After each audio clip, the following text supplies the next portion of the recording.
मेरा इस जिले मुख्यालय में पहला कार्यक्रम है। अभी लोग उद्घोषक कह रहे थे, स्वागत करने वाले कह रहे थे कि बक्सर की धरती पर मेरा स्वागत है। मैं ऐसा नहीं मानता। बक्सर आके मैं अपने को धन्य मानता हूं। इसी भूमि ने और इसी धरती ने मुझको शिव गुरु के बारे में सिखलाया है। मैं अपने को धन्य मानता हूं। बक्सर की धरती तो पहले से धन्य है। आपको ये पता है कि ये आयोजन, यह कार्यक्रम किस उद्देश्य से हो रहा है, किस मकसद से हो रहा है। हमारे आपके परिवार और खानदान में सदियों से, हजार वर्ष पहले से शिव की पूजा होती चली आई है।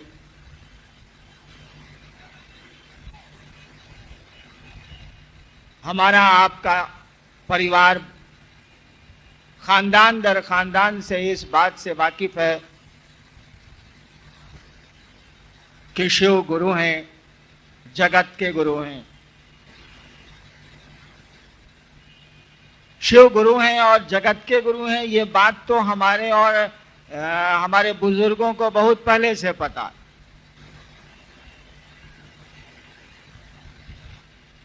शास्त्रों में भी लिखा है, हमारे साधु भी बोल गए हैं, बोलते हैं। लेकिन उस शिव गुरु का कोई चेला नहीं बना। इतिहास के पन्ने में बहुत कम लोग हैं जिन्होंने शिव को अपना गुरु माना है, और जिन लोगों ने शिव को अपना गुरु माना भी है बहुत पहले, वो खुद गुरु बन गए। शिव का शिष्य होगा तो गुरु होगा ही होगा, क्योंकि गुरु शिष्य को अपने जैसा बनाते हैं। लोगों को यह बात नहीं बताई। शिव के शिष्यों ने पूर्व में लोगों को यह बात नहीं बताई, कारण जो भी रहा हो, कि शिव को अपना गुरु बनाया जा सकता है और बड़ी आसानी से बनाया जा सकता। यह आयोजन, यह कार्यक्रम इसी सूचना और इसी संदेश के लिए हो रहा है कि हम आपको ये सूचना दे सकें, समझाने की कोशिश कर सकें कि जिस महादेव की पूजा सदियों से हमारे बीच होती आई है, वो गुरु भी हैं और सबसे बड़े गुरु हैं। उन्हें जगत का गुरु कहा जाता है। जगत गुरु का अर्थ ही होता है कि जगत के सारे लोगों को ये हक बनता है, ये अधिकार बनता है कि उस शिव को अपना गुरु वो बना सकें। कोई वर्जना नहीं है कोई। और यह बात भी कि शिव गुरु हैं, मुझको किसी ने कही नहीं थी। मैंने जब शिव को गुरु माना था तो मैंने तो सुना भी नहीं था कि महादेव गुरु होते हैं। विषय दिया गया है कि शिव ही एकमात्र विकल्प बच गए हैं, शिव शिष्यता ही एकमात्र विकल्प है। यही आप ही के जिले के, पुराने जिले के मुख्यालय में, बक्सर का वो पुराना जिला था शाहबाद आरा, वहीं मैं 73-74 में गांगी श्मशान में साधना करता था। उन दिनों पटना विश्वविद्यालय में लॉ का विद्यार्थी था मैं। रात को गांगी श्मशान में जाया करता था, अनेकों गुरुओं के साथ रहा था मैं।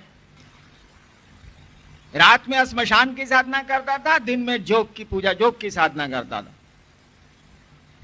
और विगत 13-14 वर्षों से करता था। मैं 8वें क्लास से मैंने श्मशान जाना शुरू किया था। पिताजी अफसर थे, उन्हीं के साथ जहां बदली होती थी मैं चला जाता था। बिहार के करीब करीब अधिकांश श्मशानों में मैंने बचपन में पूजा की है, रात बिताई है। ठीक उसी तरह से आरा के गांगी श्मशान में भी 1974-73 में मैं साधना किया करता था रात को।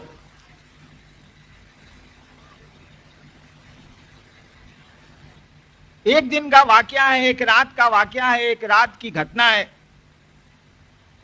कि रात के 2 बजे मुझको लगा कि मैं कहीं गलत जगह फंस गया हूं। मुझको लगा कि यह जो मैं धंधा कर रहा हूं ठीक नहीं है। हुआ ऐसा था कि जो प्रेत मुझको साधना बतलाते थे आरा गांगी स्मशान में, उनको मैं महादेव समझता था, क्योंकि महादेव के रूप में मेरे सामने वो आया करते थे। वही जटा बड़ी बड़ी सी, हाथ में त्रिशूल, हाँ सांप वगैरह हमने नहीं देखा था, लेकिन देखा करता था मैं कि बड़े बड़े बाल हैं, हाथ में त्रिशूल है, तो मैं समझता था कि ये महादेव के लोग होंगे, हमको पूजा बतलाने आए हैं, साधना बतलाने आए हैं। लेकिन कोई आपके सामने कितना भी ढोंग कर ले, कितने साल करेगा वो? कोई साधु बन के आपके साथ 2 साल रहेगा तो एक दिन तो पता चलेगा उसके आचरण से कि ससुराई साधु ना हो, खोचड़ और क्रिमिनल हो, पता चलेगा आपको। या किसी के बारे में आपको यह पता चले कि आदमी ठीक नहीं है, और 2 साल वो आपके साथ रहे तो मालूम हो जाएगा ना कि गलत जानते थे, आदमिया तो एकदम में ठीक था। तो साथ रहने से हमको आपको पता चलता है उसके आचरण से कि आदमी है क्या। तो 2 साल से आरा गांगी स्मशान में मैं उन लोगों के साथ रहता था, रोज रात को भेंट होती थी, वो आते थे या प्रकट हो जाते थे और मुझको पूजा बतलाते थे। मैं समझता था कि ये लोग शिव के लोग हैं, जो हम जानेंगे उतना ही ना समझेंगे, उससे ज्यादा तो नहीं समझ सकते। एक दिन उन प्रेतों ने अपना आचरण प्रकट कर दिया, साधुता छोड़ दी। मूलतः वो तो प्रेत थे, साधु तो थे नहीं, तो कितना दिन वो अपने को रोकते, उन्होंने प्रेत का आचरण प्रकट कर दिया। और मुझको लगा कि अरे राम, ये तो बहुत गड़बड़ जगह हम फंस गए। उसी समय मेरे मन में एक ख्याल आया था। देखिए, शिव को गुरु बनाने की बात जो सब जगह चल रही है, दिल्ली और भारत के अन्य स्थानों में, या आपके बिहार में, और इतने लोग शिव गुरु से जुड़े हैं, ये बात चली कैसे, शुरू कैसे हुई, इसकी शुरुआत कैसे है? मैंने कहा आपको कि मैंने किताबों में नहीं पढ़ा था 1974 के पहले, 1982 के पहले, 74 की बात तो छोड़ दीजिए। मैंने नहीं पढ़ा था कि शिव गुरु है, मुझको किसी ने कहा भी नहीं था कि महादेव गुरु है, मैं नहीं जानता था। श्मशान की साधना अघोरियों के साथ करता था, तांत्रिकों के साथ करता था, और जोगी गुरुओं की साधना मैं दिन में घर में करता था, कॉलेज में करता था, स्कूल में करता था। उस समय के शिक्षक अभी भी बरकरार हैं। तो जब 74 के नवंबर में उस शिव रूपी प्रेत ने मुझसे प्रेत का आचरण किया, प्रेत क्या आचरण कर सकते हैं आप सोच लीजिए। मैं आपको पब्लिकली तो नहीं बता सकता कि उन लोगों ने क्या मेरे साथ आचरण किए, लेकिन मुझको बड़ा दुख हुआ। मुझको लगा कि साला 8वां क्लास से हम पूजा में बानी, रात रात भर मसान में रहीला। बाबूजी, माई या सब लोग हमरा से कॉलेज की नालायक हो गया, पढ़ाई से इसको कोई मतलब नहीं है, अफसर का बेटा था। आज साला ये क्या हो गया, कहां फंस गए हम आकर के। उस समय मैं अपनी पढ़ाई लगभग पूरी कर रहा था, पटना यूनिवर्सिटी में लॉ का 1st सेकंड ईयर का मैं विद्यार्थी था। अचानक मेरे मन में ख्याल आया, श्मशान में अकेला बैठा हूं, अचानक ख्याल आता है। ख्याल ये आता है कि गुरु भगवान होते हैं तो भगवान गुरु काहे नहीं। सोचिए कैसे शुरू हुई ये बात। शुरू करने वाले ने, मैंने ये कभी नहीं जाना था कि शिव गुरु हैं या महादेव गुरु हैं, या शास्त्रों में हाँ बहुत जगह लिखा हुआ है, अब तो मैं जानता हूं, उस समय नहीं जानता था। अचानक मेरे मन में ख्याल आया कि गुरु भगवान होता है तो भगवान गुरु काहे नहीं है। दुख में, परेशानी में, ये मेरे मन में ख्याल आया कि गुरु भगवान होता है तो भगवान गुरु काहे नहीं है। ये तो सबको पता है, हमको भी ये पता था कि गुरु ब्रह्मा गुरु विष्णु गुरु देवो महेश्वर गुरु साक्षात पर ब्रह्मा। ये तो तीसरा चौथा में हमनी के पंडित जी रटोले रहले। इसी सिद्धांत पर मैंने कहा कि गुरु भगवान होता है, गुरु साक्षात पर ब्रह्मा, गुरु भगवान होता है तो भगवान गुरु काहे नहीं है। मैं उस समय भगवान जिसको समझता था, मैंने उसको गुरु मान लिया। ना बुझनी हम क्या कह चाहते नहीं। मेरे मन में ख्याल आया कि गुरु भगवान होता है तो भगवान गुरु काहे नहीं है। उस समय 1974 में जो मेरा दिमाग था, जो बुद्धि थी मेरे पास, वह बुद्धि जिसको भगवान समझती थी, उसको उसने गुरु मान लिया। मैं शिव को भगवान जानता था। मैंने लोगों से सुना था, मेरे पिताजी ने मुझको सिखलाया था कि भारत की आध्यात्मिक धारा में ईश्वर शिव को कहा जाता है। संस्कृत में जो ईश्वर शब्द का प्रयोग हुआ है, महेश्वर शब्द का प्रयोग हुआ है, वह शिव के लिए हुआ है। और ये दोनों एक दूसरे के लिए शब्द इस्तेमाल होते रहे हैं, शिव के लिए ईश्वर और ईश्वर महेश्वर के लिए शिव। ये साहित्य की बात मुझको मालूम थी और इसी आधार पर मैंने भगवान शिव को समझ के शिव को गुरु मान लिया कि गुरु भगवान होता है तो भगवान गुरु काहे नहीं है। भगवान मैं शिव को जानता था, मैंने शिव को गुरु मान लिया। बस शुरुआत यहीं से। मुझको किसी ने नहीं कहा था कि शिव गुरु है, ना मैंने पढ़ा था ना सुना था, कोई जानकारी मुझको नहीं थी। इसी तर्क पर मैंने शिव को गुरु मान लिया। अब सोचिए तो जरा क्या क्या हो सकता।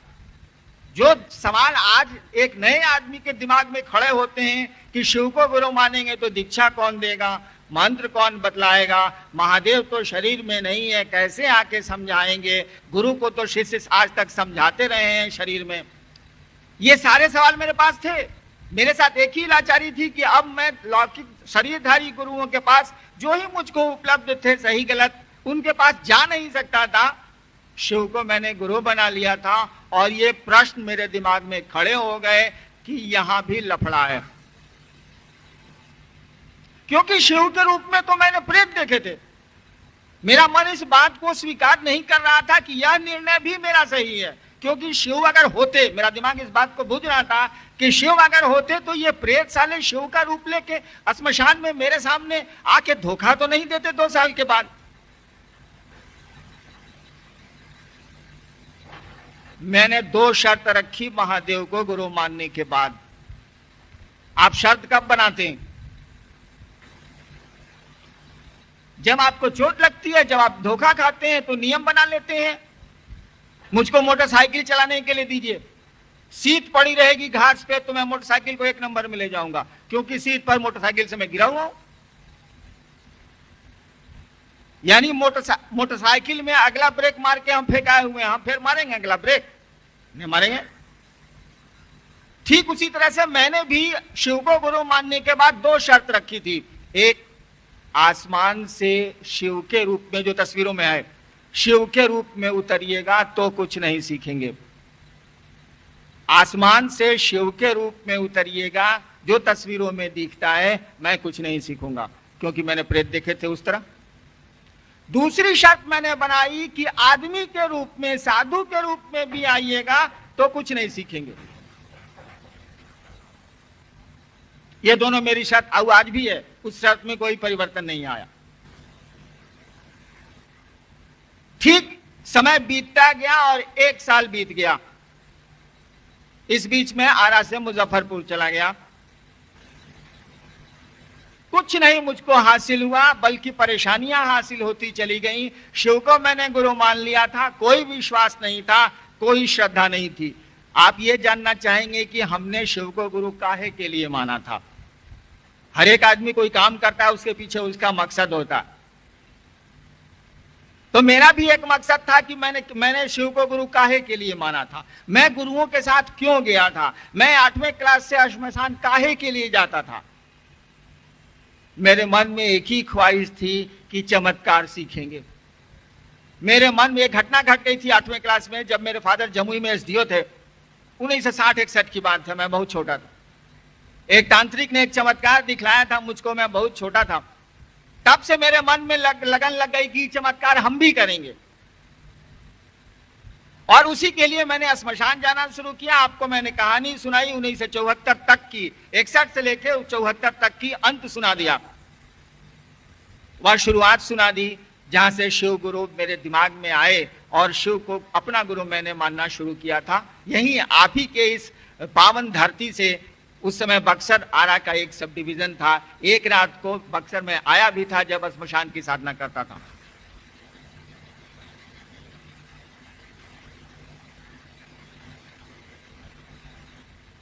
शिव को तो गुरु मैंने मान लिया, कोई श्रद्धा नहीं थी। महादेव की सौगंध खा के आज भी मैं कह सकता हूं इस बात को। अब तो वो मेरे गुरु हैं। विश्वास तो मुझको नहीं है, मैं नहीं करता अपने गुरु पे, क्योंकि विश्वास करने की आदत ही मार दी है उन्होंने। बचपन में जिसको जितना डरा दीजिएगा ना वो डर जाएगा, उसके बाद वो चीज उसमें डेवलप करनी बड़ी मुश्किल है। नेपोलियन बोनापार्ट के बारे में आपने सुना है, मैं तो इतिहास का विद्यार्थी हूं। बचपन में उसके सीने पे बिल्ली कूद गई थी। आपको पता है कि दुनिया का उतना बड़ा वीर बिल्लियों से डरता था। युद्ध के मैदान में बिल्लियां छोड़ दीजिए तो नेपोलियन नर्वस हो जाता था, उसका दिमाग ही नहीं काम करता था। तो बचपन में ही मुझको तो मेरे विश्वास को तोड़ दिया पूजा की पद्धतियों ने। मैं जिन पद्धतियों से जुड़ा था और शिव गुरु हुए तब भी विश्वास नहीं था, कोई श्रद्धा भी मेरे मन में नहीं थी। एक टूटे हुए आदमी से क्या उम्मीद कर सकते हैं आप? कौन सी श्रद्धा वो आपको देगा, कौन सा विश्वास आपको वो देगा? जिसको जिंदगी में हासिल हुआ हो अविश्वास, जिसको जिंदगी में मिली हो अश्रद्धा और मिला हो अविश्वास, उससे कैसे आप उम्मीद करते हैं कि आपको वो विश्वास दे सकेगा, वो श्रद्धा ला सकेगा? ठीक वही स्थिति मेरी भी है। आज भी मुझको शिव गुरु पे विश्वास नहीं है, क्योंकि विश्वास नाम की चीज खोखली हो चुकी है, मुझसे छीन ली गई है और बचपन के साधना के समय से ही छीन ली गई। अब एक ही चीज बच गई है, प्यार। उसी के भरोसे टानता हूं, वो शिव गुरु का प्यार हो या आपका प्यार हो। शिव को मैंने गुरु मान लिया और मैं बैठ के रोता था कि मैं कहां फंस गया। आपको नहीं पता है, 1 साल तक मैं बैठ के रोता था। घर मेरा था, तब भी घर से बाहर में कमरे लेके रहता था। मैं रोता था कि कहां हम फंस गए। इससे बढ़िया साला गाड़ी का एक गैरेज खोलते, साले को गाड़ी बनाते। मुझको गाड़ी बनाने का बड़ा शौक आज भी है, मोटर व्हीकल्स। मैं सोचता था कि हम गैरेज खोल के गाड़ी उड़ी बनाते, बड़ा शौक है हमको। सारा पढ़ाई लिखाई तो होवे नहीं की, पूजा पाठ में भी बर्बाद हो गए। आदत लग गई थी 14 साल साधना करने की, तो शिव गुरु थे तो साधना करने की आदत, मैंने वो आदत हमारे को ठेल रही थी। और मैंने प्रण किया था कि आपको मैंने गुरु माना है, अब आप जब तक नहीं कुछ बोलिएगा, और वो भी शरीर में आके नहीं, जब तक आप नहीं कुछ बोलिएगा हम कोई पूजा नहीं करेंगे, कोई मंत्र नहीं जपेंगे, कोई साधना नहीं करेंगे। आज तो आप शिव को गुरु मानते हैं, हम तो रोकते ही नहीं। आज आप शिव को जब कहते हैं किसी को कि शिव को गुरु बनाओ भैया, शिव तो गुरु है, क्या लगता है कोई पैसा तो आपका जाता नहीं। मन से एक निश्चय करना है, मन से एक संकल्प लेना है, एक रिश्ता बनाना है। रिश्ते बनाने में तो पैसे खर्च होते नहीं। वो धरती का रिश्ता बनाइए या गुरु से बनाइए या ईश्वर से बनाइए, पैसा तो लगता नहीं। वो तो दिल का मामला है, दिल लगाने में तो कोई पैसे लगते नहीं।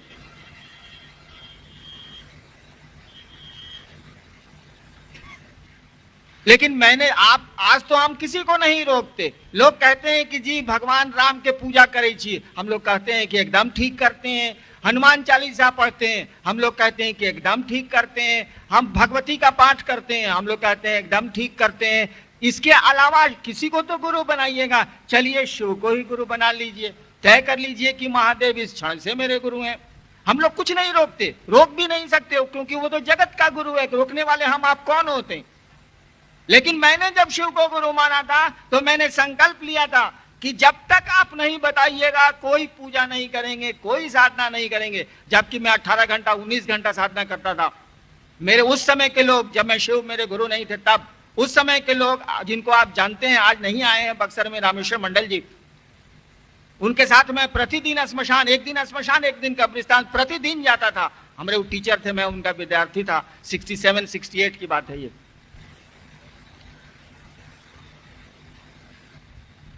उतनी साधना के बाद एक बैग मैंने वही 74 के नंबर में ब्रेक मारा कि कोई पूजा नहीं करूंगा, कोई साधना नहीं करूंगा, कोई मंत्र नहीं जपूंगा। अब शिव को गुरु बनाया है, वो बताएंगे तभी करूंगा।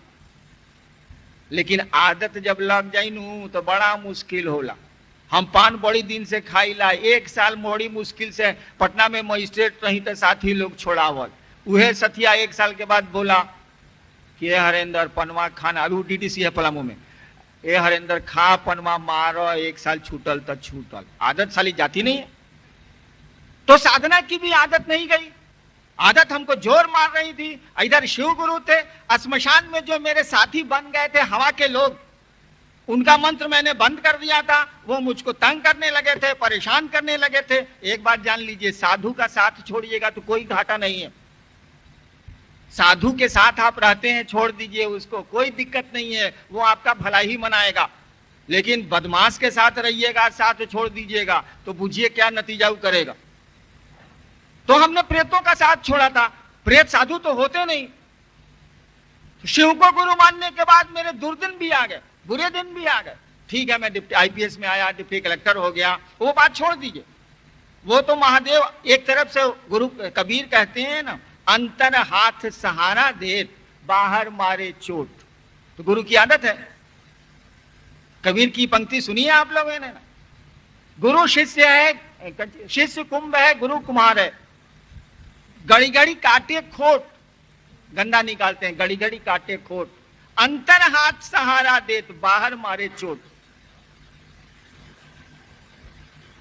1 साल तक मैं परेशान रहा, रोता रहा, और एक दिन हवा के झोंके से मंत्र मेरी सांस पे आया। ना कोई आदमी था, ना कोई शिव जैसा था, कुछ भी नहीं था। यह 75 नवंबर की घटना है। बस मंत्र मुझको, वो मंत्र आपको मालूम है, वो मंत्र मुझको आया और साधना मैंने शुरू की, जम के साधना शुरू की। इसी बीच में डिप्टी कलेक्टर हो गया, सरकार ने पोस्टिंग कर दी, नौकरी में चला गया। और चमत्कारों का क्रम शुरू हो गया। मैं चमत्कार सीखने के लिए गया था महादेव गुरु के यहाँ, चमत्कारों का क्रम शुरू हो गया। धीरे धीरे आपके 3 सूत्र आ गए। नमः शिवाय हवा के झोंके से आया। चमत्कार जब शुरू हुए तो मैं चमत्कार करने लगा जिसके लिए गया था। तो चमत्कार मैं कैसे करता था, मैं कहता था बुढ़ऊ इज्जत रखियो, चमत्कार हो जाता था। मैं आपको मंत्र बतला रहा हूं कि मैं कैसे चमत्कार उन दिनों करता था। वही मामला फंस गया, हमने महादेव को याद किया, न नमः शिवाय का मैं प्रयोग करता था न कुछ। बुढ़ऊ, वो वक्त महादेव को हम बुढ़ऊ कहते नहीं, बुढ़ऊ इज्जत रखियो, बस उतने ही में घटना घट जाती थी, हो जाता ना। मुझको धीरे धीरे लगने लगा कि खेला तो गुरु की दया का है, नमः शिवाय का नहीं है। कहा कि मैं तो नमः शिवाय का प्रयोग नहीं करता, कहता हूं बुढ़ऊ इज्जत रखियो। या बाद में तो वो भी बंद हो गया, चमत्कार होने लग गए। ठीक है, वो अब धीरे धीरे वो भी खत्म हो गए। मन हटता चला गया। खेला तो मन का है, आप चाहते क्या है, आपका प्रयोजन क्या है जिंदगी में, आपका उद्देश्य क्या है, नतीजा तो उस पे निकलता। मेरे मन में ये बैठ गई बात, मेरे गुरु ने मुझको सिखलाया कि खेला तो गुरु की दया का है और कुछ भी नहीं। और जब मैं मधेपुरा में 1982 में मजिस्ट्रेट होके गया, मेरी पोस्टिंग हुई मधेपुरा 1982 के सितंबर में। 9 सितंबर को मैंने योगदान दिया वहां। पहली बार 74 में शिव को गुरु माना, और पहली बार अपनी जिंदगी में दूसरे को हमने कहा कि महादेव गुरु हैं। आपको ये बात मालूम है, 74 से लेकर 82 तक 8 वर्षों तक मैंने किसी को नहीं कहा कि शिव मेरे गुरु हैं। मैंने शिव को गुरु माना है। जबकि घनेरों लोग मेरे पूर्व के साथी मिले हैं, जो श्मशान के साथी थे, ऐसे साथी थे, पूजा में घूमते थे, अघोरियों के यहाँ जाते थे, डाइन जोगिन के यहाँ मेरे साथ जाते थे, सब लोग मिले। मैंने किसी को नहीं बताया कि हमने महादेव को गुरु मान लिया। मैं चुप था। मुझको लगता था कि ससुरा एहू जा गड़बड़ बा, हम कहे के बात बोली कि महादेव को मैंने गुरु माना है। मैं चुप रह गया। जब 82 में मधेपुरा गया तो सहरसा जिला स्कूल का मैं विद्यार्थी था, पढ़ा था मैंने वहां जब मैं श्मशान जाता था 9वीं क्लास में, तो वे सारे लोग वहीं के रहने वाले थे। जब मैं मधेपुरा गया तो उन लोगों से मेरी भेंट हो गई, होनी ही थी। मैं वहां बच्चा था, अब अफसर होके गया था। श्मशान के जो उस समय के मेरे साथी थे 8वां 9वां के, वो अब सियाने हो गए थे और वो श्मशान जाया ही करते थे उन दिनों भी। मैंने उन लोगों को कहा, बहुत लोग उन लोगों का नाम जानते हैं, मैंने उन लोगों को कहा कि 40-50 साल से आप लोग श्मशान जा रहे हैं, हे महादेव तो गुरु है, मानिएगा नहीं? तब उन लोगों ने हमको कहा कि हाकिम जानै छी महादेव गुरु छथिन। साला हमू अक बकाए कि कैसे मालूम है कि महादेव गुरु है? हम तो किसी से कह नहीं रहे थे और हमने कहीं पढ़ा भी नहीं था, हमको किसी ने सुनाया भी नहीं था कि शिव गुरु है। जब मधेपुरा में लोगों ने हमसे कहा कि हाकिम जानै छी महादेव गुरु छथिन, तो मैं अक बकाया कि लोगों को कैसे मालूम है कि महादेव गुरु हैं। तो मधेपुरा में लोगों ने हमको शास्त्र पढ़ाए, किताबें पढ़ाई और कहा कि इन सब किताबों में तो लिखा है कि शिव गुरु हैं। मैंने कभी किताबें तो पढ़ी नहीं थी, बचपन से श्मशान की आदत थी। श्मशान के लोग किताबों से श्मशान की साधना थोड़े ही करते हैं, किताबों से क्या मतलब। वहीं 1982 से शुरू हुई ये बात। शुरू तो हुई थी आपकी इस पावन भूमि से, शिव को शिष्य आपने बनाया है, मुझको आपको हम क्या सुनाएं बताइए।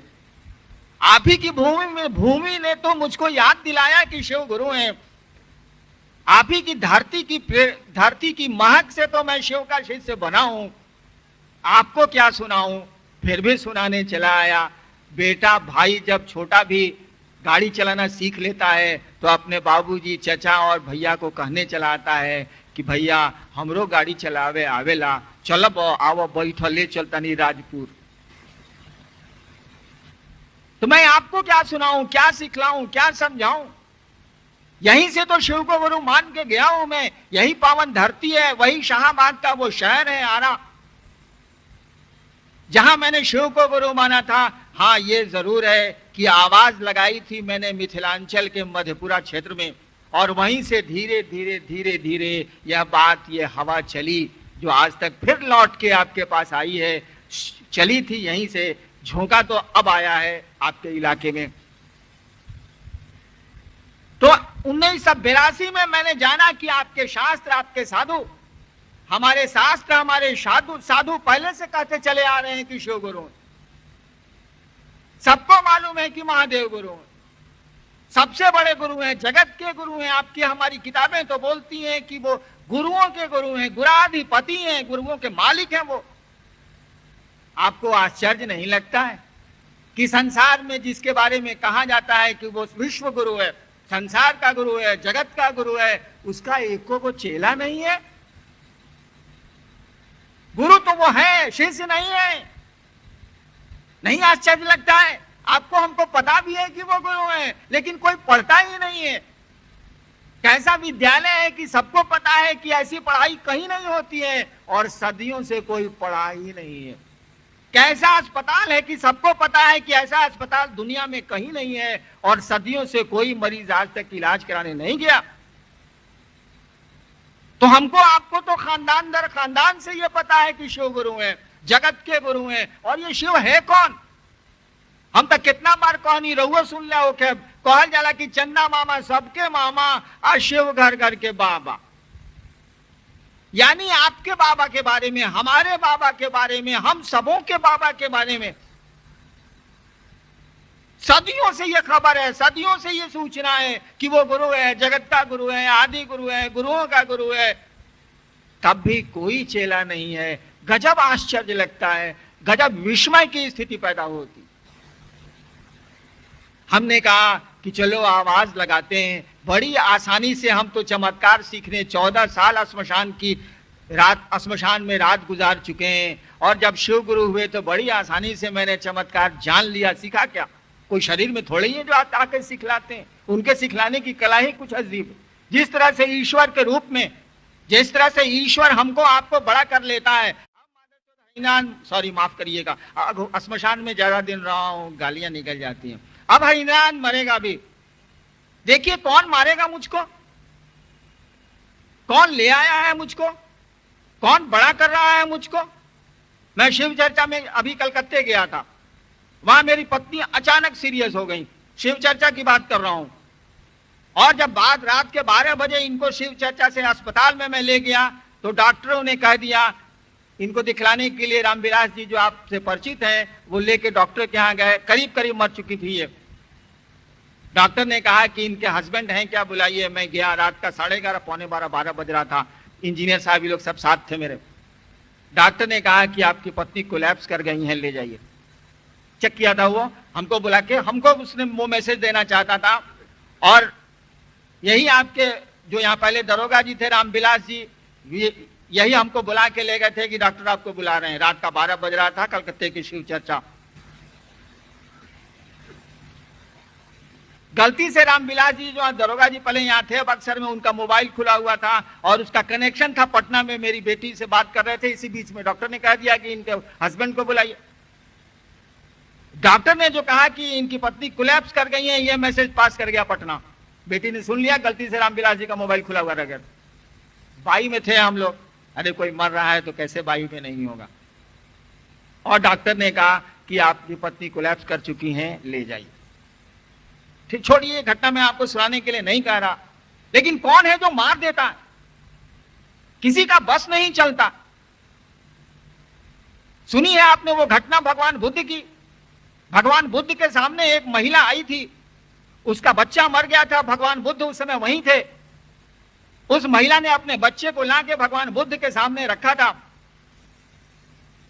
भगवान बुद्ध ने कहा कि मां, उस घर से मिट्टी लेके आओ, मैं इसे जिंदा कर दूंगा जहां कोई नहीं मरा है। वो औरत समझदार थी, गई तो कहीं नहीं, लेकिन भगवान बुद्ध के सामने उसने सर झुका लिए। आपको पता है भगवान बुद्ध क्या महिलाएं बौद्ध भिक्षुणी नहीं बनती थी? भगवान बुद्ध के यहाँ महिलाएं बौद्ध भिक्षुणी नहीं बनती थी। उनके शिष्य थे आनंद, उनको वो इसका विरोध करते थे कि महिलाओं को नहीं बनाया जाए। और भगवान बुद्ध के यहाँ पहली महिला बौद्ध भिक्षुणी बनी वही महिला जिसका बेटा मरा था।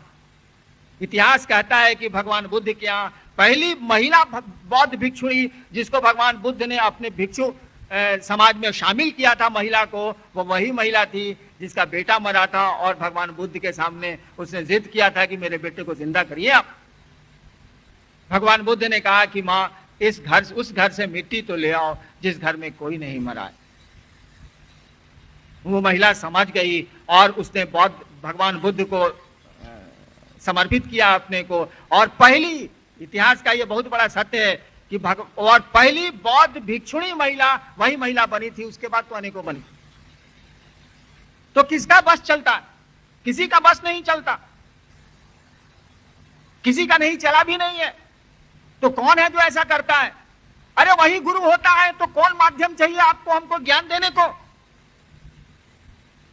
जो हवाओं से सृष्टि को चला रहा है, जो पानी पंच तत्वों के माध्यम से सृष्टि को चला रहा है, जो छोटे से हैवान को ले आया है, हम मारेगा भी वो। किसी का बस नहीं चलेगा, किसी का बस आज तक नहीं चला है।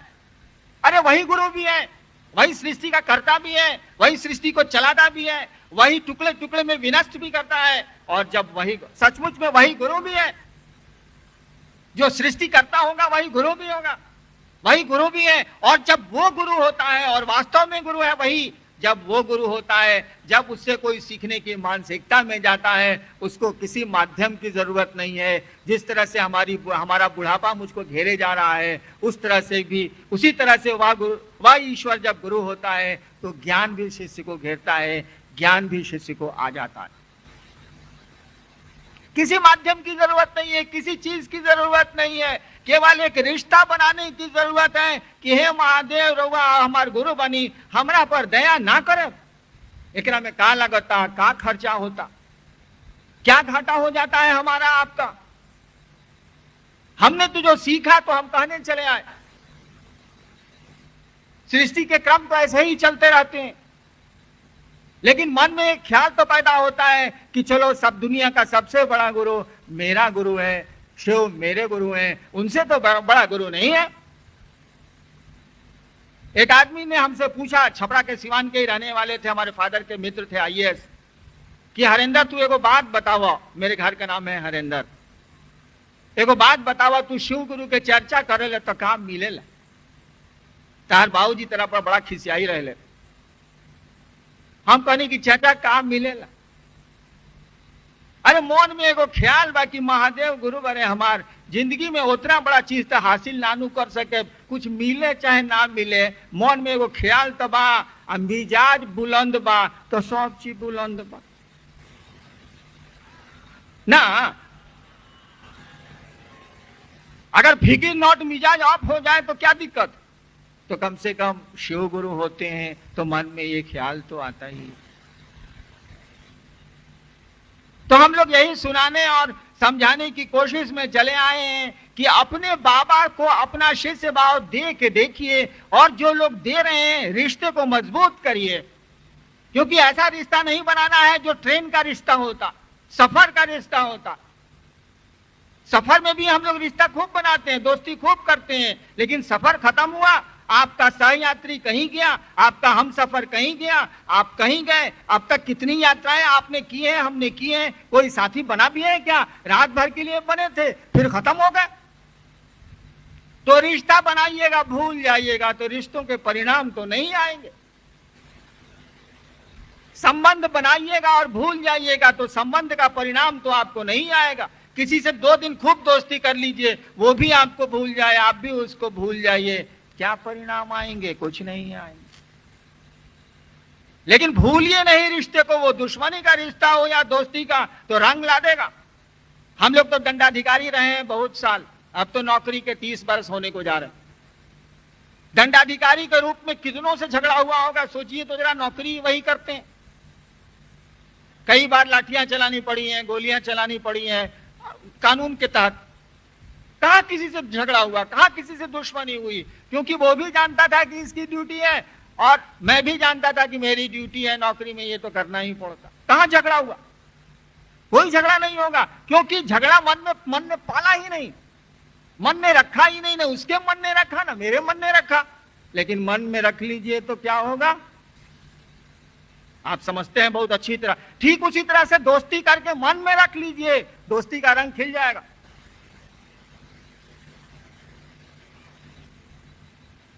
शिव को गुरु बना के भूल जाइए, संबंध सो जाएंगे, कोई परिणाम नहीं आएगा। शिव को गुरु बना के याद रखिए, अगर आपके बुजुर्गों, हमारे बुजुर्गों, हमारे साधुओं ने सही कहा है कि महादेव गुरु है, परिणाम आ जाएगा, आने लगेगा। कोई हम लोग कह रहे हैं कि शिव गुरु हैं, हम लोग तो नहीं कह रहे। हमारे बुजुर्ग, हमारे साधु, हमारे शास्त्र कह रहे हैं शिव गुरु हैं, सबसे बड़े गुरु हैं। हम लोगों ने कहा गुरु हैं तो चलिए तो चेला बनते हैं। जब सब कह रहा है कि डॉक्टर सबसे बढ़िया है, चलिए अपना रोग दिखाते हैं, हम लोग काहे दिखाएंगे जब सब राय दे रहा है। ठीक उसी तरह से जब सभी कह रहे हैं कि शिव गुरु है तो गुरु है तो कोई चेला बनेगा ना भाई। कोई डॉक्टर है तो कोई रोगी होगा कि नहीं होगा, कोई विद्यालय है तो कोई विद्यार्थी होगा कि नहीं होगा। तो हम लोगों ने तो वही किया है जो हमारे बुजुर्ग बोलते हैं, बुजुर्ग बोल के गए हैं, हमारे शास्त्र बोलते हैं, हमारे साधु बोलते हैं। मैंने परिणाम देखे, साधुओं ने गलत नहीं कहा है, मेरे शास्त्रों ने गलत, आपके शास्त्रों ने गलत नहीं कहा है, वो गुरु है। अरे गुरु से तो शिष्य का रिश्ता बनाना पड़ता है ना। विद्यालय बहुत बढ़िया है, जान के क्या होगा, जब तक पढ़िए या किसी को पढ़ने के लिए भेजिए नहीं तो विद्यालय से ज्ञान थोड़े ही मिलेगा। ठीक उसी तरह से कोई गुरु है, जानने भर से तो नहीं चलेगा, उसके सामने सीखने की मानसिकता में जाना होगा या दूसरों को सीखने की मानसिकता में भेजना होगा, तभी उसको ज्ञान मिल सकता है, अन्यथा ज्ञान कैसे मिलेगा। आपने इस बक्सर के महोत्सव में मुझको बुलाया, यह मेरा सौभाग्य है। इसी धरती ने, इसी मिट्टी ने मुझको शिव का शिष्य बनाया है। मैं आपके प्रति एहसानमंद हूं, आपके प्रति कृतज्ञ हूं। आप ही के घर का लड़का आज बिहार के करोड़ों लोगों के बीच जाना जाता है कि शिव गुरु हैं। आपको भी घर ही में सुनाने हम चले आए कि शिव गुरु हैं, हम आप शिव को अपना गुरु बना सकते हैं। कोई बंदिश नहीं है, कोई वर्जिश नहीं है, कोई मेहनत नहीं है। इस कार्यक्रम को आप चलाएं। मैं फिर 5, साढ़े 5 तक हाजिर हो जाऊंगा आपके बीच। तब तक के लिए मुझको छुट्टी दीजिए। आप सबों को मेरा हृदय से प्रणाम।